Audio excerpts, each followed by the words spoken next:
Hi guys, it's Tom here, and before I start this commentary I just want to quickly let you know about this new program that's premiering on 20th of September on Fox called New Girl. You can check the trailer by clicking the annotation on screen right now, and also you can watch the first pilot episode for free on iTunes by clicking the link in the description.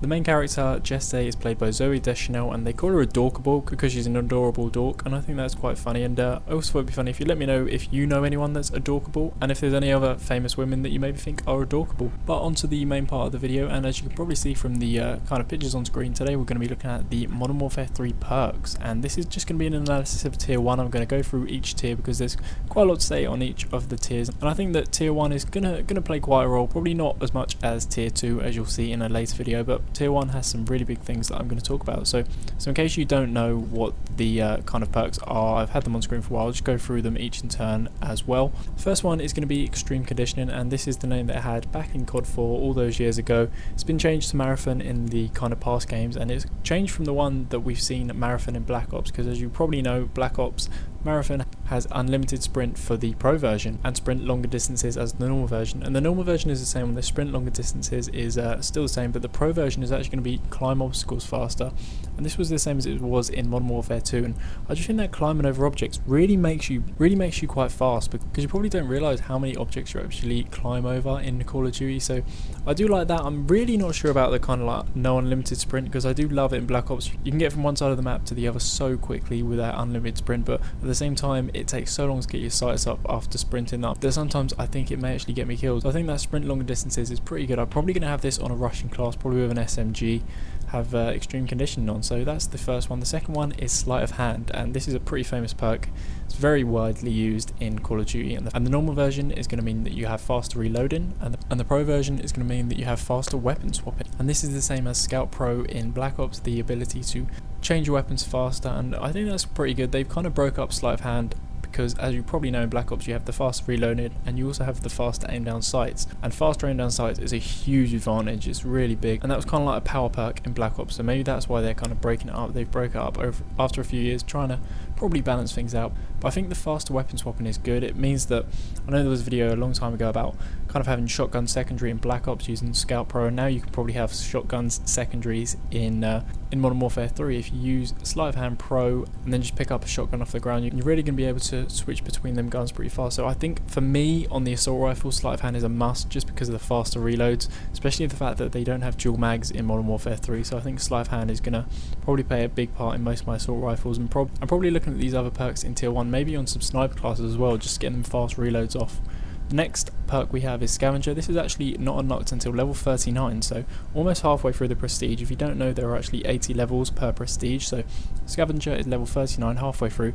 It's not 100% confirmed what they are, because at COD XP all the levels were stuck at 30, so you didn't know what this actually was. But if it's anything like the kind of previous games, it's going to resupply ammo with the normal version. Then the pro version is probably going to resupply equipment and grant you max ammo from the spawn, and it has been confirmed by Robert Bolin that Scavenger will go back to replenishing Claymore, so that's something to watch out for. So maybe Scavenger is going to play a bigger part in Modern Warfare 3 than it may have in Black Ops. The next perk we have here is Blind Eye, and this is kind of like how they've broken up Ghost. They've broken up Ghost into kind of like the high kill streaks and the low kill streaks kind of thing. Like Ghost, you can obviously hide from UAV in Black Ops, and you can also hide from all the kill streaks. But this half is actually going to be the undetectable by air support and sentries, and the pro version is that launchers lock on faster, extra damage to air support and sentries. So I think this is kind of like, everyone's like, yeah, it's Ghost, it's a little bit of a no-go area using Ghost, so not too sure how that's going to be accepted maybe by the community, maybe on YouTube as well. But I do think that this is actually going to play a huge part of the game, because I'm definitely going to have it on an anti-air support class. You know, them games where you're struggling against the opponent, you just want something that's going to take down the air support quickly, and I think the pro version, launchers lock on faster, is really huge, so that's going to play a big role. And also the fact that, I'm not sure if many of you guys have noticed yet, that if you take out air support, take out sentry guns, stuff like that, you're actually going to get a point towards your kill streak. So that in itself, if you have a kind of launcher that's going to come with 2 missiles, you're going to be able to run this and then maybe take out a couple of UAVs and then have 2 points nearly on your way to your own UAV. So I think that's going to play a role.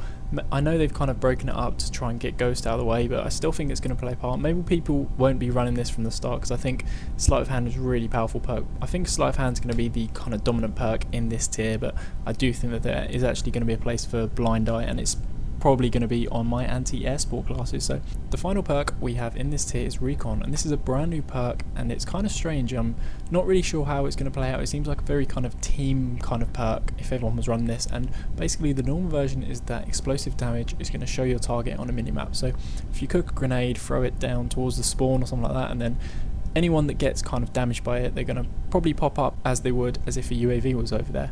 And the pro version is actually the bullet damage is going to show targets. So basically, if anyone's running this perk, if say your whole team is running this perk, then anyone on the enemy team that you shoot, you're pretty much going to know where they are. So I'm not sure how big a role it's going to play. We're probably going to have to see how it happens in the game, but I think it's probably going to be kind of like everyone in your team agrees to run Recon or something like that, because I'm not sure if you're playing on your own how big an advantage it will be. So again, it's probably one of them T perks, one of them perks that is going to encourage teamwork, which is always good in the game. So thanks for watching, guys. Hope you enjoyed this analysis, hope you learned a thing or two. I've got lots of really good things in store for tier 2 because there's a lot to talk about in that, so look forward to that in a couple of days. Apart from that, if you guys would be able to check out yesterday's video, I did a weapon preview of the L118A, a bolt action sniper rifle. I put it up at a pretty weird time, so it didn't get that many views, so there's going to be a clickable annotation on screen right now that's going to take you to that video. So I want to thank you guys for watching, and watch out with another video very soon. You have always wanted